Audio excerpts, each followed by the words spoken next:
I expect Deion Sanders to lead Colorado to a national championship win. Not just game, but a win within the next 2 to 4 years. I think it's clearly going to happen. He's so powerful that this dude took a sunglasses brand, a custom pair for himself, to $1.2 million in sales on Friday alone, just by making it live on TV shows. Deion Sanders might have been the greatest hire in college football history. Now, that's a bold statement because, of course, we've had many amazing college football coaches over time. But there's a lot of schools right now that are just regretting every moment that they did not interview Deion Sanders or give him a call to see if he'd be interested in coming to their school.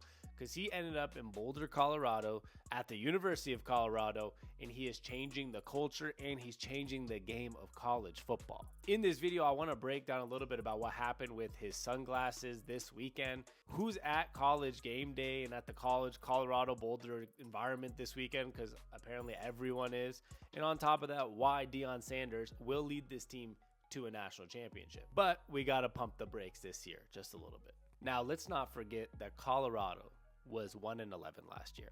So Deion Sanders came in from a smaller school at Jackson State, and everyone thought that, he was doing a great job there. He recruited the best player in the nation in Travis Hunter. His son's amazing at quarterback. But could he sustain this at a Power 5 conference? Well, Colorado is one of the only big schools to give him a chance, if not the only. They didn't even have the money to do so, but they had to get booster funding and get people on board to raise enough money to pay Deion Sanders his salary. But they all knew it was going to work, and they could not have been more right.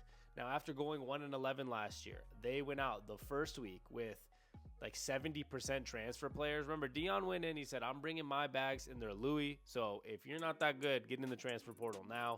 He's essentially bringing in 70% of his own players that he wants to bring in. So everyone thought it might be a little rough coming into the beginning of this year. No chemistry, basically no one that's played together, Power 5 conference. Well, the opposite happened. They went out and beat TCU, who was ranked week 1, and a team that was in the national championship the year before. Colorado beat them 45-42, and then the next week they beat at home one of their rivals, Nebraska, 14-36, and I think it was the biggest margin of victory against Nebraska that they've had in like 10, 15 years, whatever it may have been. And then this week you have Colorado State, the Battle of Colorado, which they're like 24-point favorites, so they should kick their ass. Colorado State coach added fuel to the fire and made it personal, as Deion would say. Jay Norvell, the coach of Colorado State, essentially came out mocking or criticizing Deion Sanders, and he said, when I come to an interview, I take my hat and sunglasses off because that's what my mother taught me.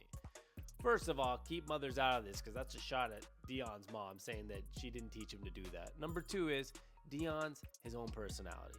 He can do what he wants more than Jay Norvell, whoever he is, can do. So don't talk about Deion. Don't add fuel to the fire. Now everybody in that building, on that team, says this game is personal. So Colorado State just gave themselves an opportunity to get their asses kicked even worse than it was already going to be, because they are taking this personally. And you don't want great players to take it personally more than they already do, because they will beat you. It's also quite ironic because people on Twitter are bringing up many pictures of Jay Norvell wearing his visor in almost every single interview he does. So I don't know if he was just trying to be funny. It didn't work. It's caused a stir. The only way this would sound badass is if they end up beating Colorado, and then people can say, hey, he talked the talk and walked the walk. But otherwise, it's going to be a bad look. Well, Deion Sanders, instead of going on and talking crap back, he essentially made some jokes that when they do the post-game interview, he was asked, he said he's going to be doing this. He took off his hat, took off his sunglasses. So he's saying he's going to respect it pretty much, which is probably him mocking it also, because if they beat their ass and he does that, he's just one-upping the guy. And number 2 is, remember, Boulder, Colorado became this place where every celebrity became like the Miami of sports now, where everybody's there. We had Lil Wayne performing in Boulder this morning. Lil Wayne was performing live at College Game Day. You had the Pat McAfee show. You had First Take. You have College Game Day. You have every single, I think Fox, Big Noon, not Big Noon because it's not the noon game, but Fox, one of the Fox broadcasts is there. Every single freaking network decided to show up there. The Rock was there yesterday. And what Deion Sanders did is use this opportunity to talk about his sunglasses. And He really made this whole thing work, and it exploded yesterday. If you didn't know, Deion Sanders has a pair of sunglasses called Blenders. He has his custom brand with Blenders, or a custom make of sunglasses with that company. Might as well throw on some shades while I do this for a few minutes. And when Colorado State head coach commented on him wearing them, he decided to take advantage of this situation because why not, right? First, Coach Prime handed them out to the entire team. He brought that same pair that he always wears, those shiny gold ones you'll see in pictures and videos here, and handed out to the entire team and staff.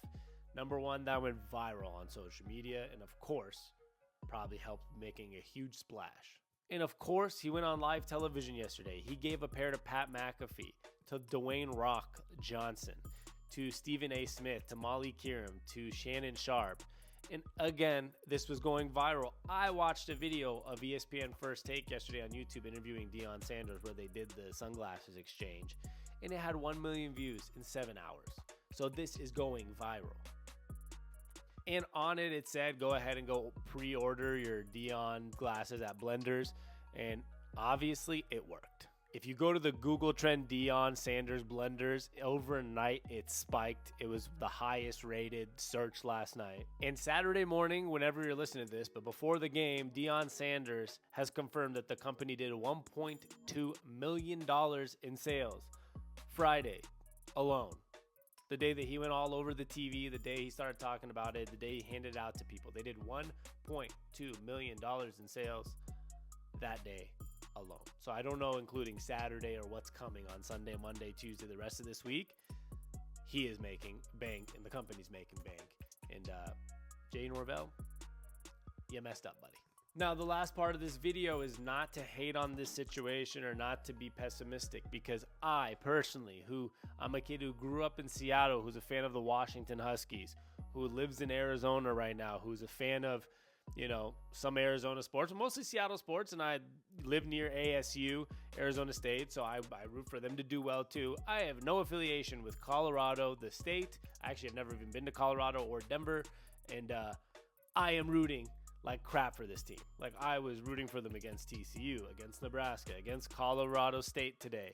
I will be rooting for them the rest of the schedule, with exception of if they played Washington, which they don't this year, and they're moving conferences. So I am going to the Colorado-Arizona State game in Arizona State. I'm hoping for a good game. That's all I can say. I'm not an ASU Sun Devil fan or anything like that, like I am a Husky fan, but I am just hoping for a good game because I'll be attending that game. But with all that said, at the beginning of this video, I told you, I think Deion Sanders will bring this team a national championship in 2 to 4 years. He said it yesterday on First Take. They are 7 or 8 dogs away from changing the game. And I believe that. If he can get his son to stay one more year and play quarterback, and you'd already have Travis Hunter staying next year, if you can get all that to work and bring in 4 or 5 transfers, which, by the way, every transfer is going to want to go to Colorado. Every single transfer is going to want to go there. Oh, you want to leave Alabama? Colorado's knocking on your door with Deion Sanders. Every 5-star recruit right now, unless they're picking their hometown school, would love to go play for Deion Sanders, especially if they have a spot on the roster or if it fits, whatever. I'm not saying every single one, but everyone that gets offered and fits on this team is going to want to play for Deion Sanders. If I was a college athlete right now about to pick a school, I would either pick my hometown school of University of Washington, or I'd go to Colorado and play for Deion Sanders if I had the choice. So it's going to work out. But this year, we need to pump the brakes just a tiny bit, because this team is 70% full of transfers. This team is young, and they haven't seen the tough part of their schedule yet. And right now, the Pac-12, the final year of it, which is really the Pac-2 now with Oregon State and Washington State. But the Pac-12's final year, they are on fire. There are, I think, 6 or 7 teams in the top 25 right now. And Colorado has this left on their schedule. They are number 18, by the way. They have number 18, Colorado, is playing after this weekend at number 13, Oregon. Tough game. And then they host number 5, USC. Tough game. Arizona State and Stanford should be wins, but you never know. Whatever. Stanford for sure will be a win, actually. And then they play number 24, UCLA. The week after that, they play number 16, Oregon State. They have a week against Arizona, who has received votes. They might be a top 25 team by the time they play. Then they play number 23 Washington State, and then they play number 12 Utah. Out of their next 9 games, 6 of them are against top 25 opponents. Now, that might all change. Washington State's 23rd, UCLA's 24th. A loss anywhere on their schedule might knock them out of the top 25, but it just explains the type of quality of teams they're playing. 6 out of the next 9 are against teams right now currently that are in the top 25. So, what is the success this year? If this team finds a way to what? They've won 2, they have 10 games left. If they find a way to win like 8 or 9 games in his first season in Colorado with 70% players that he brought in overnight in an offseason, and they start off the season like this, 8-9 wins, whatever it is a very big success, because as long as you have that, if you're like 9-3 or 9-4 or whatever it is, every recruit will still want to come to Colorado because they know it's the first year. They're not dumb. They're not like, oh, what a disappointing season for Colorado. It would be insane if they became a top 10 team by the end of the year. It'd be very shocking because, like I said, it's a brand new team. But I'm hoping they do. It'd be the coolest story probably ever in college football. And what Deion's doing is one of the coolest things we've ever seen in college football. So I'm rooting like heavy for Colorado, and I'm not trying to be pessimistic when I say pump the brakes, but they do have 6 out of 9 against top 25 teams. But the most important part of it all is this was the greatest idea ever by Colorado, and I'm sure a lot of teams are truly regretting this. Like, subscribe, and follow for more. I love y'all.